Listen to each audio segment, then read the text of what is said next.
Identifier le stress pour libérer la parole.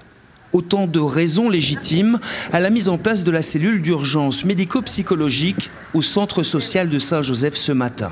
Ici, tout est fait pour accueillir au mieux des amis des victimes ou encore des témoins du terrible accident de rallye. D'abord, on va les identifier et essayer de comprendre quelle était leur place dans l'événement. Parce qu'en fait, en fonction de ça, il va y avoir une classification, un tri entre guillemets, qui vise à identifier les personnes qui sont les plus à risque. Infirmiers, psychologues et médecins vont assurer la prise en charge et en moins d'une heure, une dizaine de familles vont franchir la porte d'entrée du centre pour tenter d'exprimer leurs ressentis.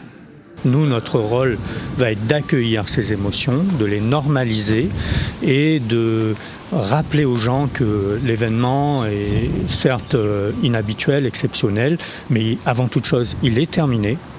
Donc ils ne sont plus en danger et il va falloir maintenant passer à une autre étape qui sera celle d'intégrer cet événement. Donc bien évidemment cette intégration va être pour certaines personnes extrêmement compliquée, mais c'est là aussi où nous allons les repérer de manière à les accompagner au mieux. Un accueil également différent pour des enfants bouleversés. Pour les rassurer, il faudra d'abord rassurer les parents. La cellule d'urgence médico-psychologique est ouverte au centre social de Saint-Joseph jusqu'à vendredi de 9 à 16 h.